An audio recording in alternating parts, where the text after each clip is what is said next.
छत्रपती संभाजीनगर महापालिकेत भाजपने अखेर आपल्या कोट्यातील 5 स्वीकृत सदस्यांची नावं जाहीर केली आणि या 5 नावांमागे केवळ निवड नाही तर स्पष्ट राजकीय रणनीती दिसून येते।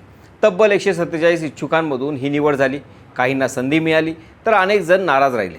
विशेष म्हणजे एका प्रभागाला पुन्हा प्राधान्य देण्यात आले, ज्यामुळे पक्षाच्या आतल्या समीकरणावरही प्रश्न उपस्थित होऊ लागले आहेत। मग ही 5 नावं नेमकी कोणती, निवड करताना पक्षाने कोणते निकष लावले आणि या निर्णयातून भाजप काय मेसेज देतोय, चला सविस्तर समजून घेऊयात। नमस्कार, मी स्वप्नील आणि आपण पाहतात त्याचं काय महाराष्ट्र।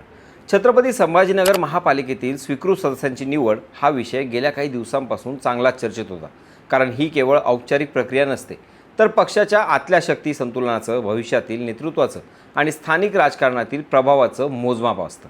अखेर भाजपने या चर्चेला पूर्णविराम देत 5 नावांवर शिक्कामोर्तब केले। यात हर्षवर्धन कराड, अमृताताई पालोदकर, छाया खाजेकर, गोकुळ मलके आणि विजयसिंह झाला या तिघांचा समावेश आहे। या 5 जणांचा समावेश आहे। आता ही 5 नावं कुठली आहे हे आपण जाणून घेतलं, पण ही निवड जितकी सरळ दिसते तितकी सोपी नव्हती, कारण स्वीकृत सदस्यपदासाठी तब्बल 147 जण इच्छुक होते। म्हणजे प्रत्येक नावामागं अनेकांचे राजकीय स्वप्न होती। या सर्वातून केवळ 5 जणांची निवड करणं हे पक्षासाठी मोठं आव्हान होतं आणि त्यामुळेच या निवडीकडे फक्त नियुक्ती म्हणून पाहता येणार नाही तर ती एक रणनीती म्हणून पाहावी लागेल।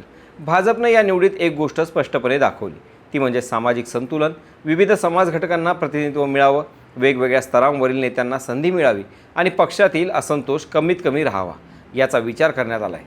पण हे करत असताना काही कठोर निर्णय घेण्यात आले। जे कार्यकर्ते दबाव टाकत होते, आंदोलन करत होते, उपोषण करत होते, त्यांना जाणीवपूर्वक बाजूला ठेवण्यात आलं। म्हणजे यातून पक्षाने स्पष्ट संदेश दिला की दबावाला बळी पडणार नाही। आता हे सगळं झालं पक्षांतर्गत राजकारण। आता या 5 नावांकडे पाहिलं तर प्रत्येक नावामागं एक वेगळं राजकीय गणित जोडलेलं आहे, हे आपल्याला लक्षात घ्यायला। यातलं पहिलं नाव हर्षवर्धन कराड हे नाव सर्वाधिक चर्चेत होतं आणि फिक्स होतं, कारण ते माजी केंद्रीय मंत्री डॉक्टर भागवत कराड यांचे सुपुत्र।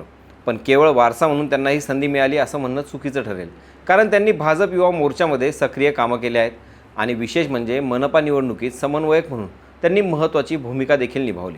त्यांच्या नेतृत्वाखाली अनेक उमेदवार निवडून आले। विशेष म्हणजे प्रभाग क्रमांक 17मध्ये त्यांनी विशेष जोर दिला।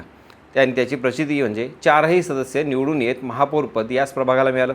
त्यामुळे ही संधी म्हणजे केवळ ओळख नाही तर त्यांच्या कामाचं फलित आहे। या अधिकृत यादीतील दुसरं नाव म्हणजे अमृताताई पालोदकर, भाजप महिला आघाडीचा आक्रमक चेहरा। शहरात कोणतंही आंदोलन असो, मुद्दा असो, आवाज उठवायचा असेल तर अमृता पालोदकर हे नाव पुढे असतं। त्यांची संघटन क्षमता, RSS सोबतचे संबंध आणि महिला प्रतिनिधित्वाचा मुद्दा या सगळ्यांचा फायदा त्यांना झाला। तसेच त्यांनीही महापालिका प्रचारात पूर्ण वेळ काम करत पक्षाला चांगलं यश मिळवून देण्यात आपला वाटा दिला। यानंतर छायाताई खाजेकर यांचं नाव या यादीत आहे। त्या भाजपच्या शहर जिल्हा सरचिटणीस, गेल्या अनेक वर्षापासून त्या भाजपसाठी काम करतात। वंचित घटकांचा चेहरा म्हणून त्यांनी विशेष ओळख आहे। भाजपमध्ये त्या इतक्या वर्षापासून याच दृष्टिकोनातून काम करतात। त्यांनी नगरपालिका, महानगरपालिका निवडणुकीदरम्यान चांगल्या पद्धतीनं पक्षासाठी काम केलं। प्रभाग क्रमांक 8च्या उमेदवारांसाठी समन्वयक म्हणून काम पाहिलं। यानंतर गोकुळ मलके हे छत्रपती संभाजीनगर येथील भारतीय जनता पक्षाचे स्थानिक नेते आणि माजी नगरसेवक आहेत। त्यांनी भाजपच्या वतीनं नारेगाव परिसरातून नगरसेवक म्हणून काम केलं असून महापालिकेच्या कचरा प्रश्नांसारख्या स्थानिक मुद्द्यांवरती ते सक्रिय राहिले आहेत। यावेळी त्यांनाही तिकीट मिळाले नाही, मात्र त्यांची पक्षीय निष्ठा बघता पक्षाने त्यांना स्वीकृतसाठी निवडले। विजयसिंह झाला हे सुद्धा भाजपचे निष्ठावान नेते आणि शहरातील प्रतिष्ठित नावांपैकी एक। त्यांचंही नाव स्वीकृतसाठी जवळपास निश्चित मानलं जात होतं। किंबहुना हे 5ही चेहरे दीर्घकाळापासून पक्षाशी जोडलेले आहेत। संघटनात्मक काम, स्थानिक पातळीवरचा प्रभाव आणि सातत्यपूर्ण कामगिरी या गोष्टींचा विचार करून त्यांना संधी देण्यात आली। पण या संपूर्ण प्रक्रियेत सर्वात मोठा मुद्दा ठरतो प्रभाग क्रमांक 17। कारण बघा, आधीच या प्रभागातून भाजपचे 4 नगरसेवक निवडून आले। समीर राजूरकर, अनिल मक्रिये, कीर्ती शिंदे आणि सीमा साळवे। यानंतर समीर राजूरकर महापौर झाले, अनिल मक्रिये स्थायी समितीचे सभापती झाले। म्हणजे शहरातील 2 अत्यंत महत्त्वाची पदं या प्रभागाकडे गेली आणि त्यात आता अजून 2 स्वीकृत सदस्य अमृताताई पालोदकर आणि हर्षवर्धन कराड यांची भर पडली।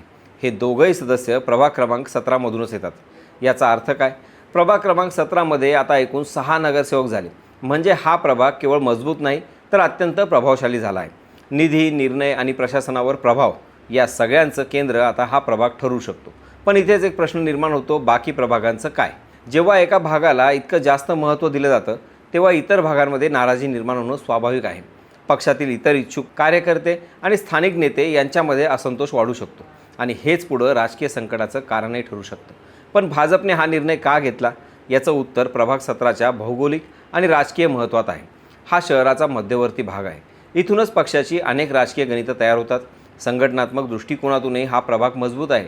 अनुभवी नेते, सक्रिय कार्यकर्ते आणि मजबूत मतदार या सगळ्यामुळं हा प्रभाग पॉवर सेंटर बनला आहे. याशिवाय एक राजकीय संदेशही यात दडलेला आहे की पक्षाशी निष्ठा ठेवा, काम करा, संधी मिळेल. कारण अमृताताई पालोदकर आणि हर्षवर्धन कराड दोघांनाही निवडणूक लढवता आली नाही, तरीही त्यांनी नाराजी न दाखवता पक्षासाठी काम केलं आणि आज त्याचं बक्षीस त्यांना मिळालं.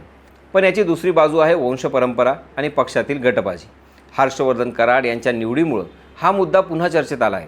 जरी त्यांनी काम केलं असलं तरी नेत्यांचा मुलगा हा टॅग राजकारणात नेहमीच वाद निर्माण करतो. आता या निर्णयाचे पडसाद काय असू शकतात? पहिले, भाजपमध्ये अंतर्गत नाराजी वाढू शकते. दुसरं, इतर पक्षांना संधी मिळू शकते ही नाराजी भांडवल करण्याची. तिसरं, प्रभाग क्रमांक 17चं वर्चस्व आणखी वाढेल, जे पुढील निवडणुकांमध्ये निर्णायक ठरू शकतं. आणि सगळ्यात महत्त्वाचं, या 5 स्वीकृत सदस्यांची कामगिरी. कारण आता त्यांच्यावर जबाबदारी आहे केवळ पद मिळवण्याची नाही, तर शहराच्या विकासात सक्रिय भूमिका बजावण्याची. एकंदरीतच भाजपने अखेर अनेक नावांना मागे टाकत ही 5 नावं जाहीर करत महापालिकेची प्रक्रिया पूर्ण केली. आता इतर पक्ष कसे निर्णय घेणार हे पाहणं महत्त्वाचं ठरणार आहे. तुम्हाला काय वाटतं? या स्वीकृतच्या निमित्ताने हायलाईट झालेला प्रभाग क्रमांक 17 खरंच शहराचं पॉवर सेंटर बनणार का? तुमचं मत कमेंटमध्ये नक्की सांगा. बाकी राजकारणाच्या आखाड्यात आपली नजर कायम असणारच आहे. तेव्हा कुठेही जाऊ नका, पाहत राहा, सबस्क्राईब करा. त्याचं काय महाराष्ट्र.